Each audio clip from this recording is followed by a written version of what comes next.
Hello friends, how are you? I hope you are doing well. I am fine. I am also doing well. I congratulate you all. I welcome you all in this video because this video is going to be controversial and derogatory at point of times जहां कुछ लोगों को मेरी कुछ बातें चुभ सकती हैं. अगर चुभेंगी तो कोई बात नहीं, आप पूरा वीडियो देख के कमेंट करना लॉजिक के साथ. बाकी मैं सबसे पहले कॉन्ग्रेचुलेट करूंगा आईसीआई की एक नई टीम, नया काउंसिल सेलेक्ट होके आ रहा है. उसकी काउंटिंग चल रही थी. काफ़ी लोग हमारे जानने वाले, कुछ चाहने वाले, कुछ ना चाहने वाले, सब लोग सेलेक्ट होके आ रहे हैं. तो I welcome them all, I congratulate them and all and further. अब इस वीडियो में क्या है, जो भी बात करने वाला हूं उसके बाद मेरी खूब कुटाई मार पिटाई होने वाली है. बहुत सारा मेरे पे गुस्सा भी निकलेगा और बहुत सारे फेवरेबल और प्यारे प्यारे कमेंट आएंगे बच्चों के जो मुझे बहुत प्यार करते हैं, और बहुत सारे अनफेवरेबल आएंगे. I welcome all of you. First of all I welcome all of you because this is a open platform, social media. तो सर हमें एक दूसरे की रिस्पेक्ट करनी पड़ती है एंड रिस्पेक्ट ऑल.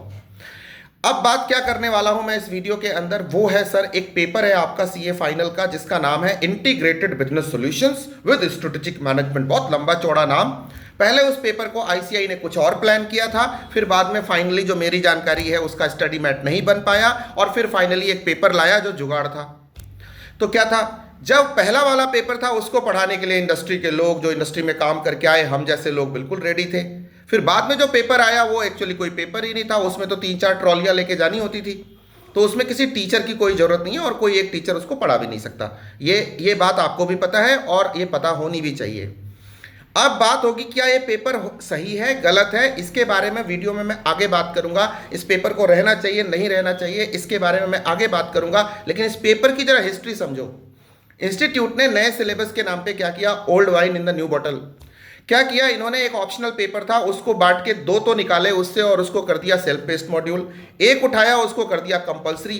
जो मल्टी डिसिप्लिनरी केस स्टडी वाला पेपर था जो ऑप्शनल में था, जिसको इंस्टीट्यूट खुद मानती थी कि ऑप्शनल है, लेना है लो, नहीं लेना है मत लो, उसको मजबूरी बना के पकड़ा दिया हमें. एक्चुअली वो पेपर किसी भी एक माइंड के बस की बात नहीं है.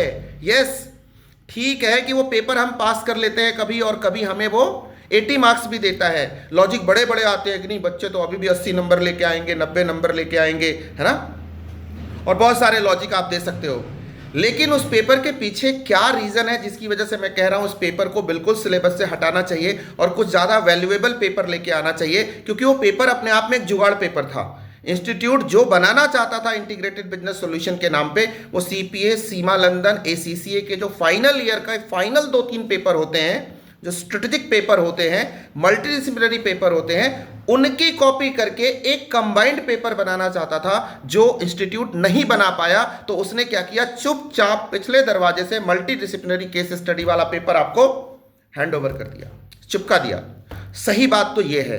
अब लॉजिक बहुत होंगे, काउंटर बहुत होंगे, कहने वाले बहुत कुछ कहेंगे, बिकॉज मैं भी चीज़ों को फॉलो करता हूँ, प्रोसेस में कई बार शामिल भी होता हूँ, कई बार अपने फीडबैक देता हूँ, कई बार फीडबैक लेता हूँ. तो मुझे सारी बातें पता होती हैं अंदर से बाहर तक की, कुछ छुपी नहीं है आज की दुनिया में. आज दुनिया ही पूरी इंफॉर्मेशन की है. ये पेपर में बहुत सारे लॉजिक ऐसे दिए जाते हैं कि एक प्रैक्टिसिंग चार्टर्ड अकाउंटेंट की तरह बच्चे को सीए फाइनल में इस पेपर को अटेम्प्ट करना है and you have to be like a practising chartered accountant. आपकी जानकारी के लिए बता दूं, हजारों दोस्त प्रैक्टिसिंग चार्टर्ड अकाउंटेंट हैं. मैंने हजारों लोगों से मैं जानता हूं और सैकड़ों लोगों से मैं बात करता हूं. On an average, on daily basis में कम से कम 10-15 ऐसे लोगों से बातें करता हूं. और मैं खुद प्रोफेशनल हूं, खुद इंडस्ट्री से आता हूं. ध्यान से सुनिए भाई, क्या टैक्स के सारे प्रोविजन सारे चार्टर्ड अकाउंटेंट को सारे टाइम याद रहते हैं? क्या जीएसटी के प्रोविजन याद रहते हैं? क्या उनको जर्नल नहीं बाय करने होते? क्या बड़ी बड़ी लाइब्रेरी अपने रूम में नहीं बनानी, अपने ऑफिस में नहीं बनानी होती है? क्या उनको accounting standard, end S, gaps के सारे प्रिंसिपल ऑल द टाइम, सारे अकाउंटिंग स्टैंडर्ड एकदम टिप पे होते हैं? जरा सोच के बताइएगा.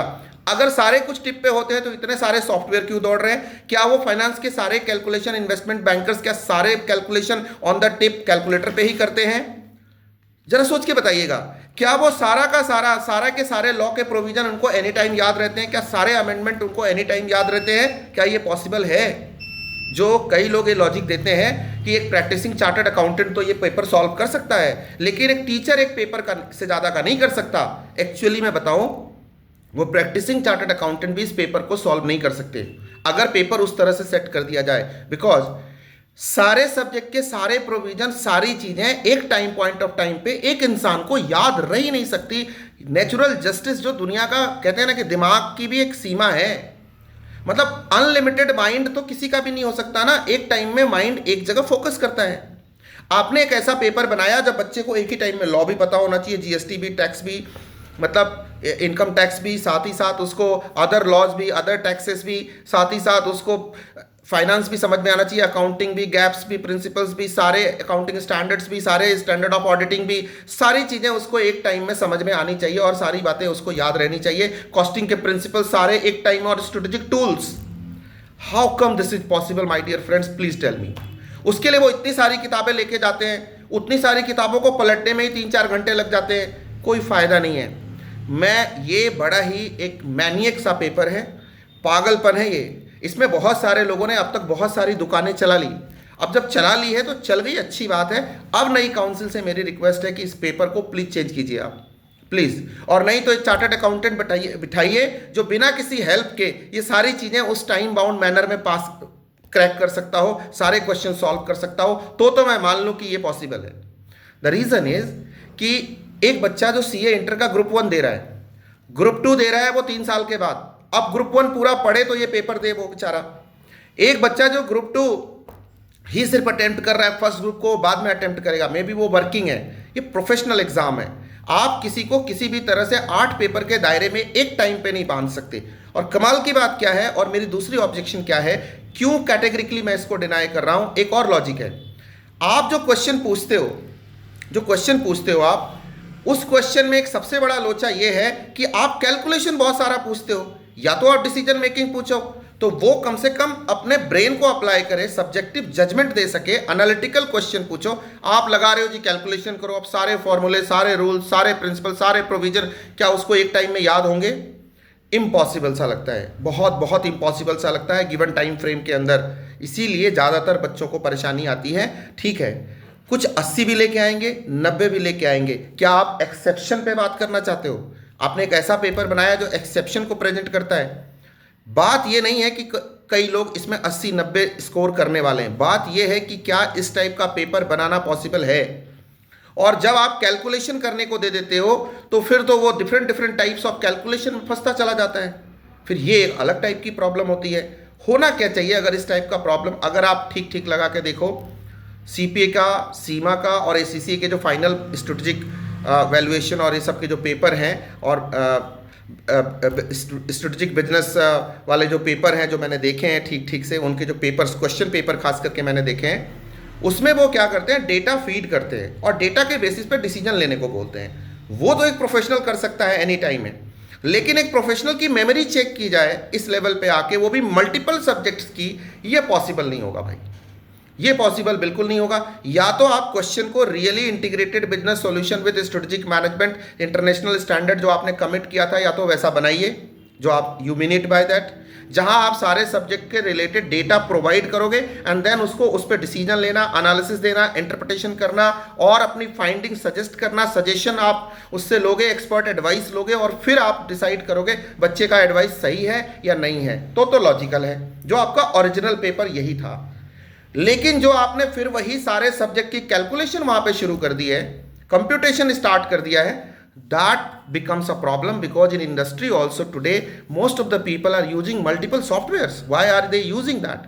Just for the ease of that, because everything cannot be, compliance के सारे पार्ट हमेशा आपके दिमाग में नहीं रह सकते, चाहे आप कितने भी बड़े, हाँ मैं बात करता हूँ जो बहुत सीनियर प्रोफेशनल्स हैं, बहुत सीनियर हो चुके हैं, जो एकदम कहते हैं ना कि 50 साल से कर रहे हैं, 30 साल से कर रहे हैं, कीड़े हो चुके हैं, उनको एक्सपीरियंस है, नॉलेज है, वो लंबे समय में उतना नॉलेज गेन कर पाते हैं। फाइनल का बच्चा तो यार अभी आर्टिकलशिप पूरी करके या कई बार पूरी ना करके फाइनल दे रहा है, तो उसने इतनी सारी वैरायटी ऑफ चीज़ें कहाँ देखी लाइफ में।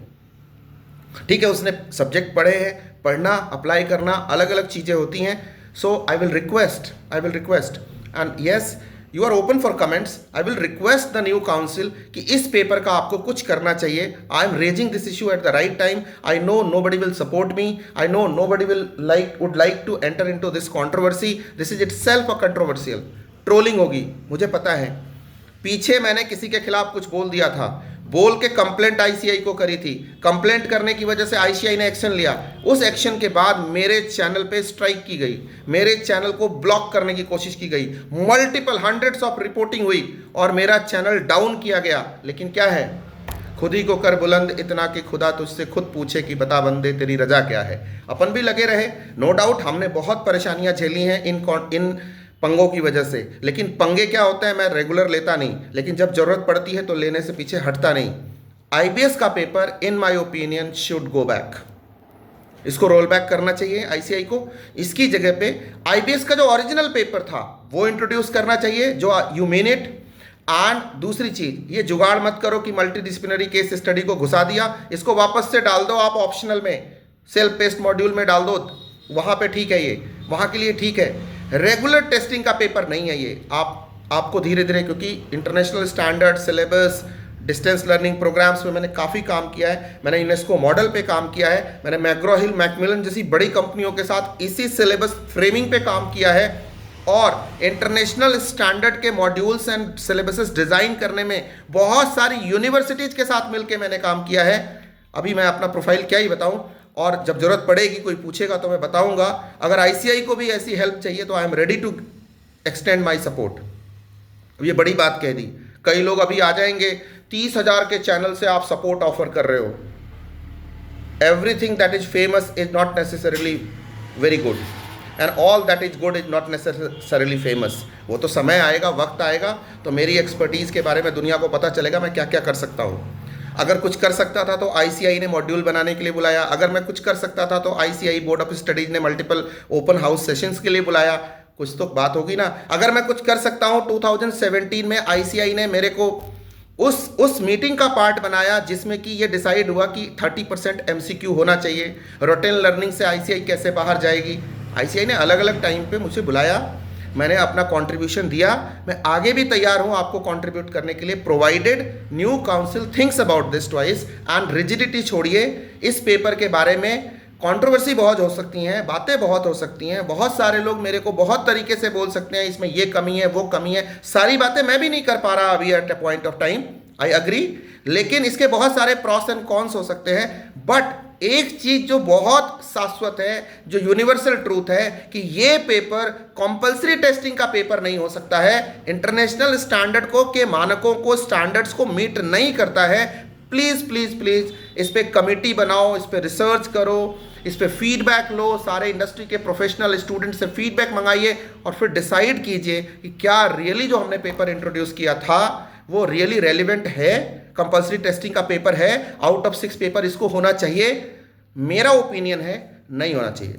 मैं सारे इंटरनेशनल स्टैंडर्ड्स, मतलब स्टैंडर्ड ऑफ अकाउंटिंग नहीं, सारे इंटरनेशनल सिलेबस के जो स्टैंडर्ड है उसको कोट कर सकता हूं। कहीं भी दुनिया में इस टाइप का पेपर एग्जिस्ट नहीं करता है।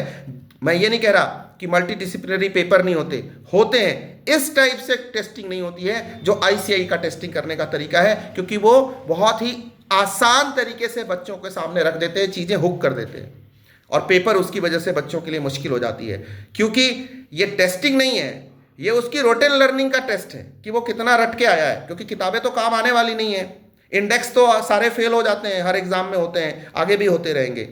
This is the right time, you should take a decision. I request the new council, please take a decision. And बाकी ट्रोल करने के लिए यू आर ओपन, और किसी भी तरह से फेवरेबल या अनफेवरेबल कमेंट्स के लिए यू आर ओपन। थोड़ा मैं फास्ट हो गया, थोड़ा मैं ज़्यादा बोल गया, तो उसके लिए मेरे को माफ़ करना दोस्तों। लेकिन क्या है, सच बोलने के लिए कई बार करेज चाहिए होता है, और सच लिख के नहीं बोले जाते, सच तो अप फ्रंट स्पॉन्टेनियस ही बोले जाते हैं। तो मैंने बोल दिया, अब भाई जिसको जो समझ में आए, most welcome. I wish you all the best. I wish कि ये पेपर ना ही रहे आपकी लाइफ में तो अच्छा है, आपकी लाइफ अच्छी होगी। सारे सीए फाइनल के स्टूडेंट्स को मेरा बहुत बहुत आभार एंड धन्यवाद for commenting on this video. All the best.